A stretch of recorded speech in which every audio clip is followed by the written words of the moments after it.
Hello, builders. We would like to welcome you to this episode of the Build Your Success podcast. Hey, if you're new to the show, we welcome you here. If you're a returning guest, thanks so much for coming back. We at this podcast like to build you so you can build others. We do that through our training, coaching, and speaking events. We also do that through our special guests. And I'm excited today to have Pat Helmers here on the podcast. Pat is a former software engineer turned startup sales professional and manager. He's a podcaster and a founder of Habanero Media. We'll talk about that podcasting a little later. And just a great guy. I've got to know Pat here and on LinkedIn and then through our interviews. So here's Pat Helmers. Great to have you on the show today, Pat. Thanks, Brian. Thanks for having me here. What an honor. Yeah, man, I appreciate you. I've enjoyed all of your posts on LinkedIn. And if you're not following Pat on LinkedIn, I encourage you to do that. You got a lot of insights and just shares a lot. So thanks for that, Pat. Yep. It's a lot of fun. It's an awful lot of fun. So I want to ask you the question we ask most of our guests here. What does leadership and being a leader mean to Pat Helmers? That's a really great question because there's like a shortage of leadership in the world. Don't you think, Brian? Yeah, I got to agree with you there.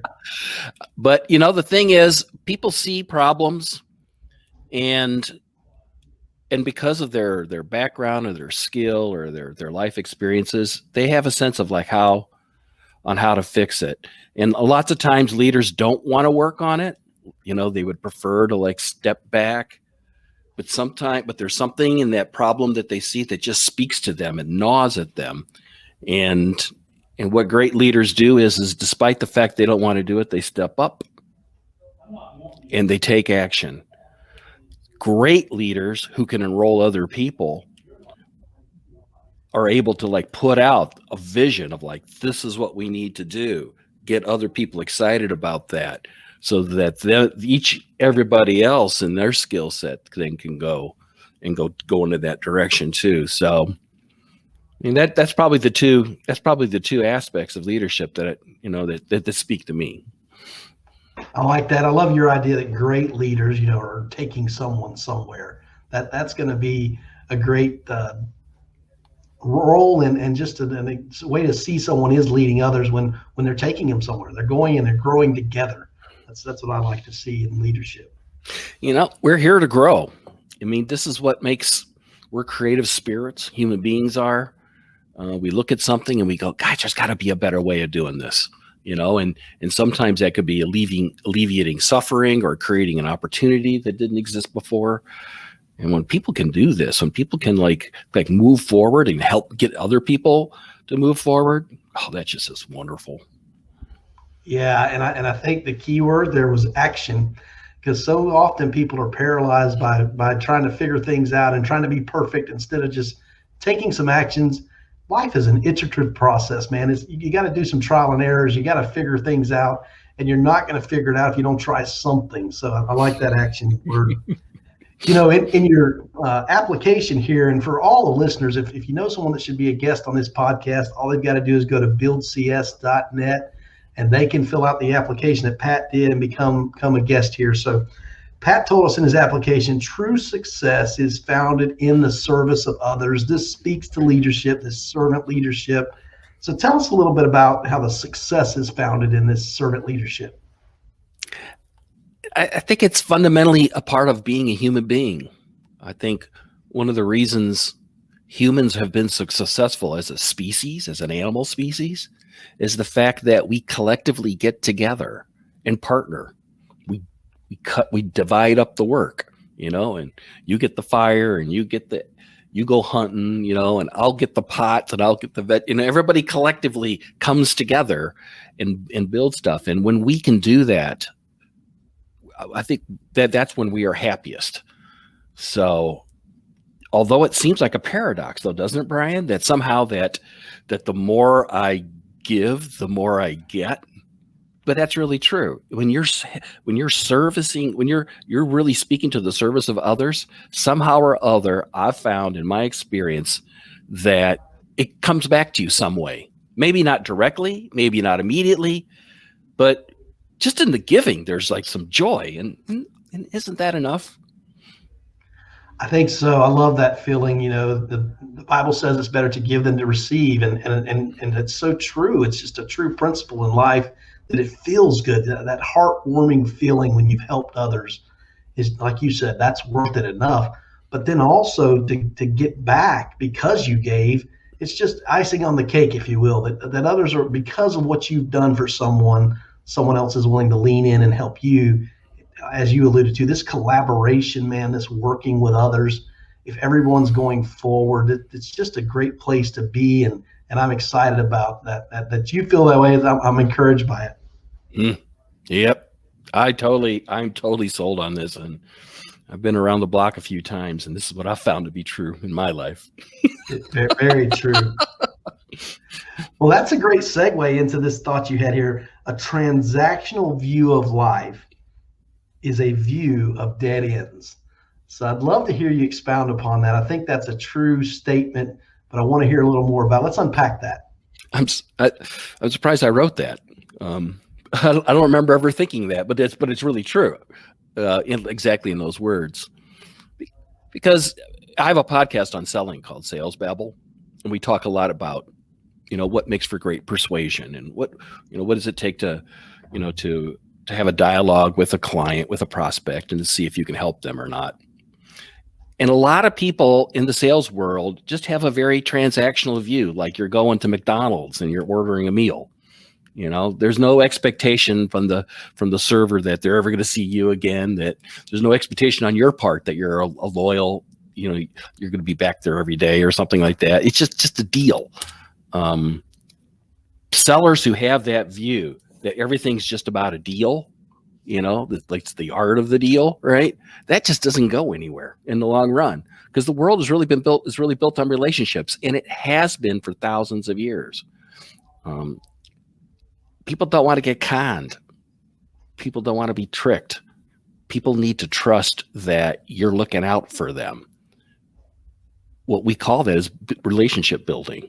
When people know that who you are and what you're about, and that they've come to realization that what's good for you is also good for them, that it's mutually agreeable. It's a mutually agreeable business transaction.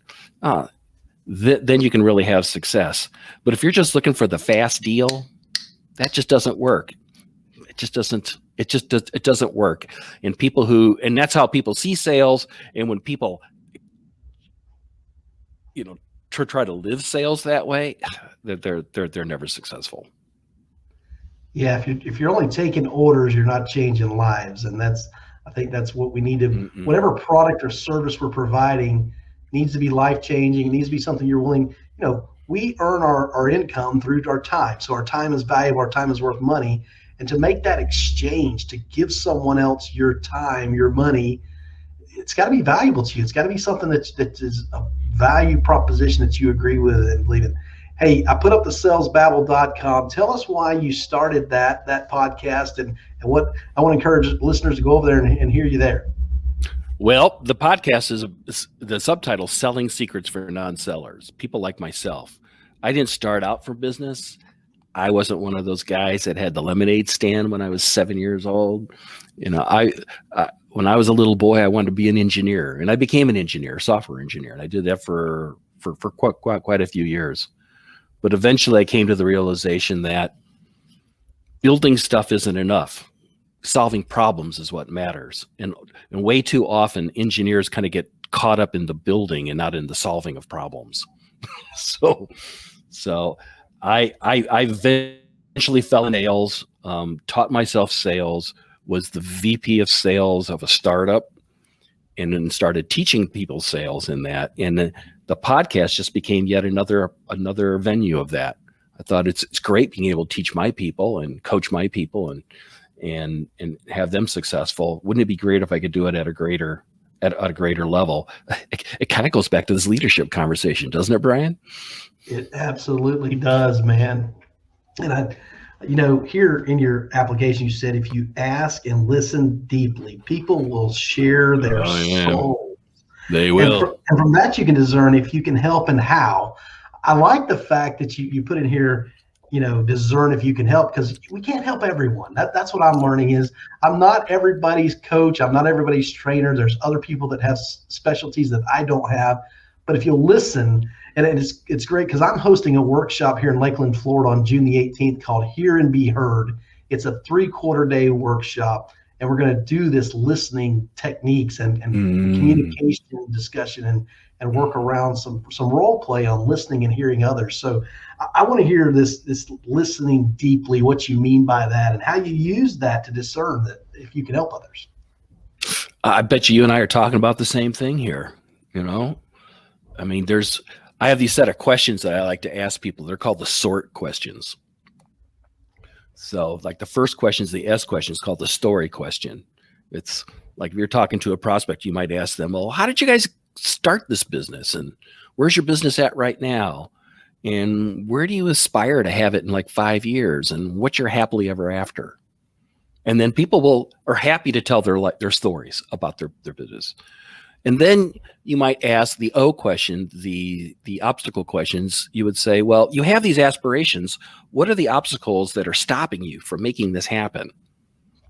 And then they'll start telling you like, oh, you can't believe, Pat, what's going on here. I got tried to do this and that's not working. I've tried to do this and that's not working. I tried to do this, and you're going, oh, wow. And then you ask a more difficult question, the ramification question. Because you got these obstacles in your path and it's not taking you to your happily ever after, how is that costing your business? What is the ramifications on your business? And then that gets them in a dark place, because then they start saying, well, because of this, I can't grow my revenue. And because of this, I can't raise my profit margins. Because of this, I can't raise my quality. Because of this, I can't shorten my time. Because of this, I can't lower my frustration. All the key performance indicators, the 8 KPIs that are in any business, and then you shine a light of hope with the T questions, which is the transformation questions. And you would go, so if we could take those obstacles and make them go away, poof, how would that transform your business? And then people think, wow, that's an interesting thought. Boy, if we could make this happen, we could earn these new kinds of clients, which would grow our revenue. And they're the high margin ones. That would boost our profits. And if we could hire more people, there's this machine I want to buy. If I could put that in, that could boost our productivity. That could lower our costs. There could be and you can see all this, their gears turning in their heads. And you haven't even talked about what your solutions are. You're just asking them questions of how you can help. And you're just letting them talk and you're just listening. And after they get all done, if you were to say, I think I could help you. I think I can make some of those obstacles go away. Would you be interested in hearing about that? They're going to say, absolutely. In fact, they're almost sold already, because they don't, even though they haven't heard it, they do know this. You listened, you cared, you were empathetic, you were genuine in your interest. Anybody who's that patient's got to have a great solution. Yeah, that is neat, man. I hope the listeners are taking notes like I am here. Let me make sure I got that correct, though. You started with their hope. The story. What's their story? And then what are the obstacles? And what are the obstacles that are stopping your happily ever after from coming? And then the ramifications. What are the ramifications of those obstacles? And what would be the transformation if we could make those obstacles go away? So then the acronym is SORT. SORT, because you're trying to sort out what's going on. This is the thing. Most people are not mindful enough, or not self-aware enough in their personal lives and in their business lives of what's really going on. They don't take that time to really reflect on what's happening. That's what you're doing. You're allowing them to reflect on what's going on in their lives. And when you can do that, then you can sort out what are the real issues, what's really important and what's not important. Because lots of times people just kind of take a shotgun approach at well, I heard this is the hot new thing. Maybe I'll try that. Somebody over there's tried this. Maybe I'll try that.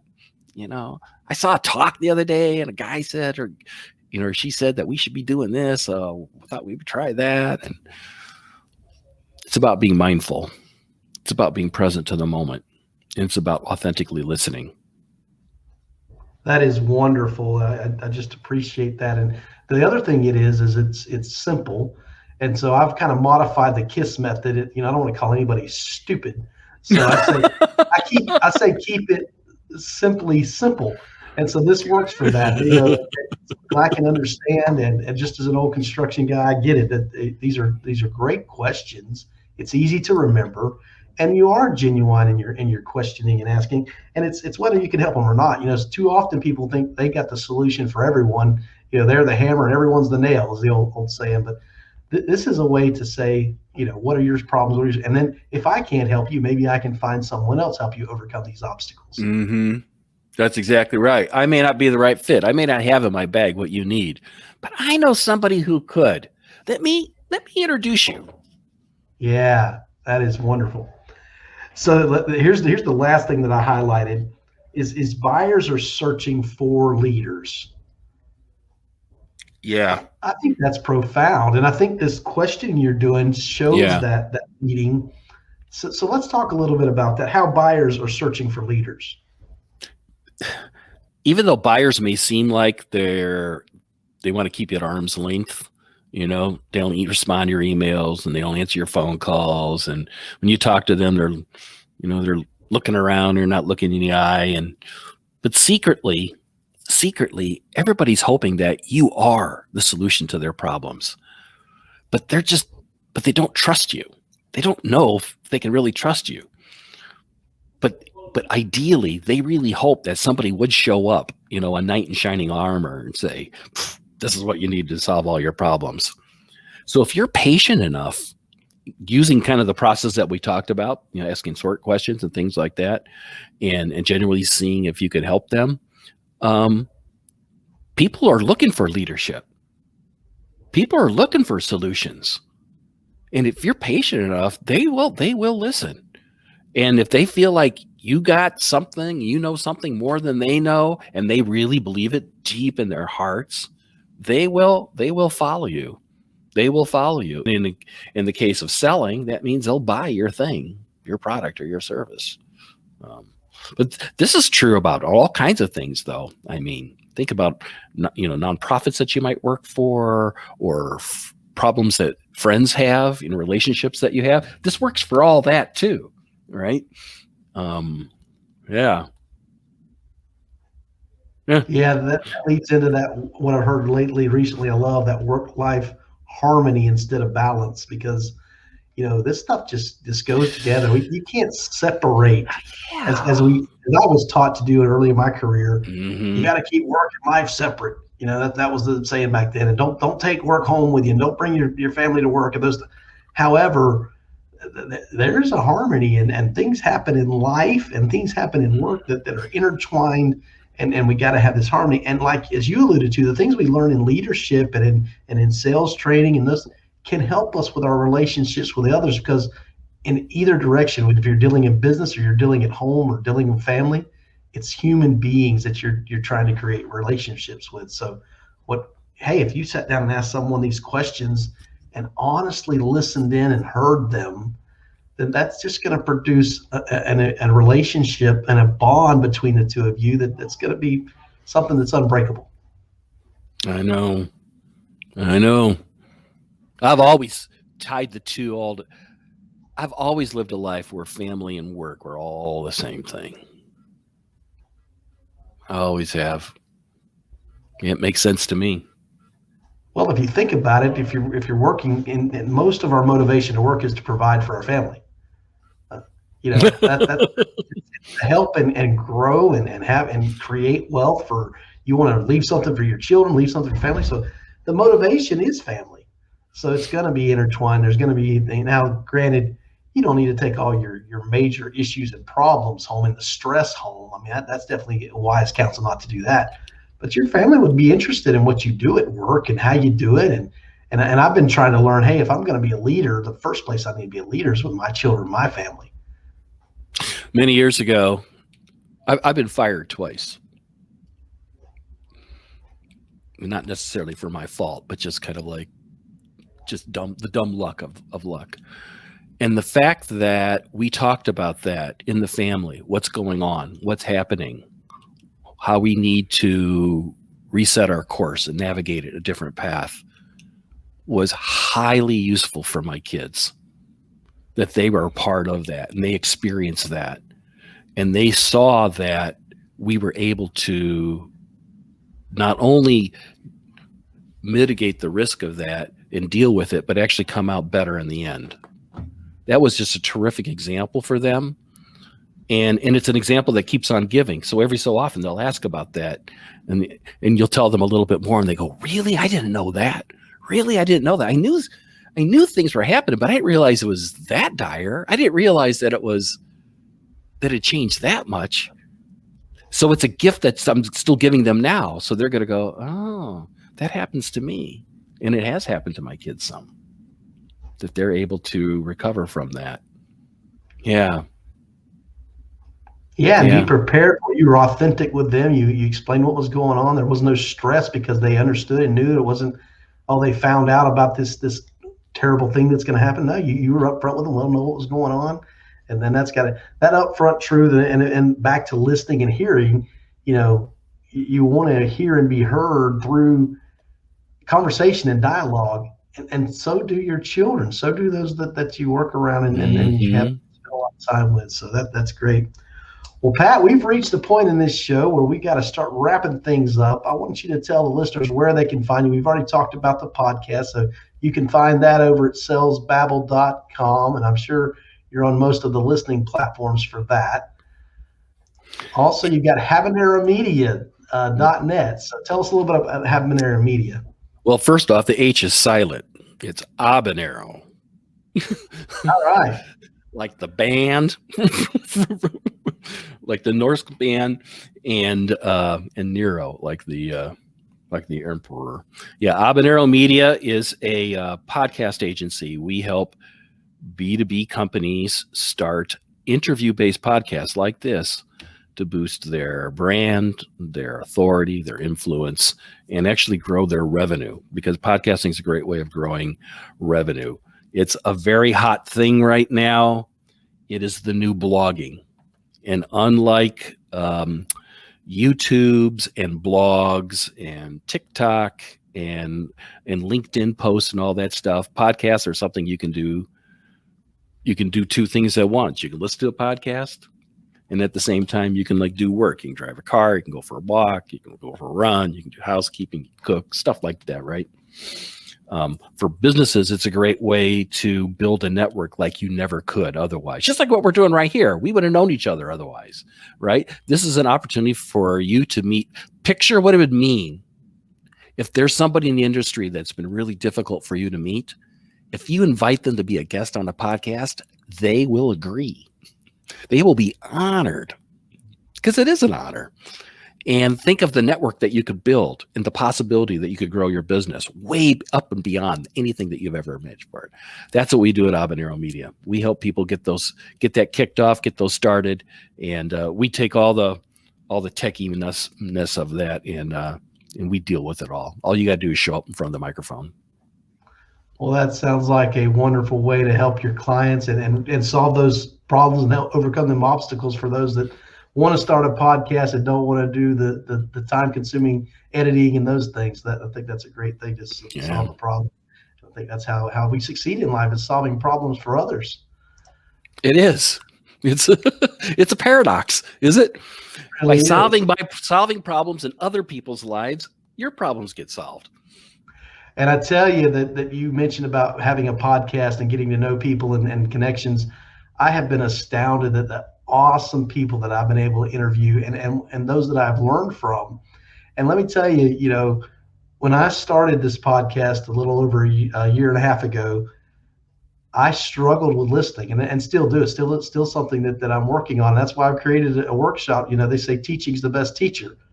But when I've learned to take notes and when I've learned to listen to the who I'm interviewing and learn from them, it's helped me immensely. And so many other lessons I've learned from my guest that it's just awesome. So not only am I sharing this with the listeners who are listening to this today, but I'm gaining so much for myself. And I agree with you that podcasting helps in so many ways. Brian, you're a terrific listener. I've been on a lot of I'm podcasts. learning. You are doing a terrific job. If anybody's listening to this and want to learn how to listen, this man knows how to do it. Well, that's what we're doing. We grow through this, and we grow through what we're doing. And if you want to get a hold of me, check out buildcs.net or give me an email, brianb@buildcs.net. And we are having this workshop in June. You can find out the details there on our website for the workshop, so check that out. We are grateful to have you listen to the podcast today. Do me a favor, wherever you're listening to this podcast, go to that platform, give us an honest rating and review, and then share this podcast with others. They're going to love to hear what Pat had to say. He gave us some great insights. And check him out on his social media and his podcast. Thanks for listening today. Remember to build yourself and then build others.